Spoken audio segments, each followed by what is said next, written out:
வரலாற்றுல ஒரு மரத்தை வெட்ட கோடாரியோ ரம்பமோ இல்ல. அணு ஆயுதம் தாங்கிய விமானம், போர்க்கப்பல்கள், ஆயிரக்கணக்கான கமாண்டோ படை வீரர்கள், ஒரு பெரிய ராணுவ படையை களமிறக்கப்பட்டுச்சு. இவ்வளவு பெரிய படைபலம் ஒரு மரத்தை வெட்டவா? எஸ், ஒரே ஒரு மரத்தை வெட்டத்தான். வரலாற்றுல மறைக்கப்பட்ட ஆச்சரியமான உண்மை சம்பவங்களை தெரிஞ்சுக்க வேதேஸ் எக்ஸ்பி சேனலை சப்ஸ்கிரைப் பண்ணிக்கோங்க. 1945க்கு பிறகு கொரியா என்ற நாடு வடகொரியா, தென்கொரியா அப்படின்னு ரெண்டா பிரிஞ்சு மிக மோசமான எதிரியா இருக்கிறது நமக்கு தெரிஞ்சதுதான். 1976ல வடகொரியா ரஷ்யா கூட இணைஞ்சு தென்கொரியாவை ஆக்கிரமிக்க நினைச்சாங்க. தென்கொரியா பாதுகாப்புக்காக அமெரிக்காவோட உதவியை நாடியது. உலக அரசியல்ல அமெரிக்காவுக்கும் ரஷ்யாவுக்கும் எப்பவுமே ஒத்து வந்ததில்ல. தன் எதிரி நாட்டுக்கு ஆதரவா இருக்கிற வடகொரியாவை ஒரு கண் வைக்கவும், தென்கொரியாவை பாதுகாக்கவும் அமெரிக்கா தென்கொரியா கூட இணைஞ்சி வடகொரியாவை கண்காணிக்க ஆரம்பிச்சாங்க. ஒரு நாள் வடகொரியாவும் தென்கொரியாவும் பிரிக்கிற எல்லை கோட்டுல உள்ள ஒரு பொதுவான பகுதியில பாப்புலர் மரம் அப்படிங்கிற ஒரு மரத்தோட கிளைகள் அமெரிக்காவோட பார்வையை மறைச்சது. இந்த மரம் நம்ம பார்வையை மறைக்குது. வடகொரியா வீரர்கள் ஊடுருவுனா நமக்கு தெரியாம போயிடும். அதனால இந்த மரத்தோட கிளைகளை மட்டும் வெட்டிடுவோம் அப்படின்னு அமெரிக்க ராணுவ அதிகாரிகள் முடிவு பண்ணாங்க. ஒரு குட்டி அமெரிக்க படை சில தென்கொரியா தொழிலாளர்களை கூட்டிக்கிட்டு கையில கோடாரி மட்டும் எடுத்துக்கிட்டு இந்த மரத்தை வெட்ட போனாங்க. மரத்தோட கிளைகளை வெட்ட ஆரம்பிச்சாங்க. திடீர்னு ஒரு வடகொரியா ராணுவ லாரி வந்து நிக்குது. ஏய், மரத்தை வெட்டாதீங்க, மரத்தை நட்டது எங்க தலைவர் கிம் இல் சங், இது வெட்டினா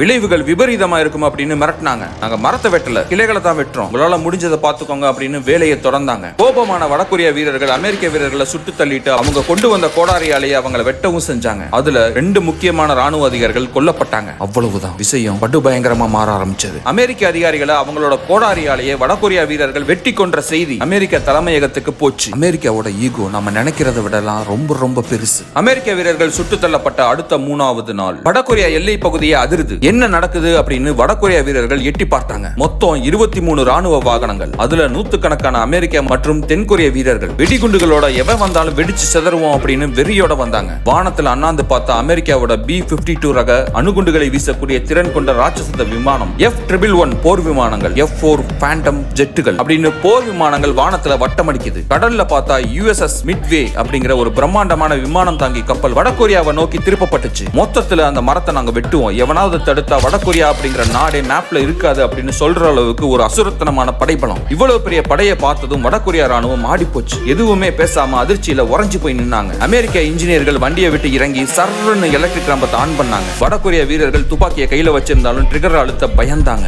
சரியா 42 நிமிஷம் அந்த மரத்தை ஒரு குறிப்பிட்ட உயரத்துக்கு வெட்டி எரிஞ்சாங்க. வெட்டிய மரக்கிளைகளை எடுத்துக்கிட்டு அந்த பிரம்மாண்டமான படை அங்கிருந்து கிளம்பிச்சு. யாரிடமிருந்தும் ஒரு சத்தமும் இல்ல. வடகொரியா அதிபர் கிம் இல் சங் நடந்த இந்த சம்பவத்துக்கு வருத்தம் தெரிவித்து ஒரு கடிதம் எழுதினார். வடகொரியா பகிரங்கமா இறங்கி வந்தது அதுதான் முதல் முறை. இந்த சம்பவம் நமக்கு சொல்ற பாடம், உலக நாடுகளோட அரசியல்ல ஒரு சின்ன மரம் கூட அணுகுண்டை விட ஆபத்தானது. இந்த வீடியோ உங்களுக்கு பிடிச்சிருந்துச்சு அப்படின்னா உங்களோட ஃப்ரெண்ட்ஸ் அண்ட் ஃபேமிலி சர்க்கிள்ல ஷேர் பண்ணுங்க. நீங்க யூடியூப்ல இருந்தா சப்ஸ்கிரைப் தட்டுங்க, இன்ஸ்டால இருந்தா ஃபாலோ தட்டுங்க.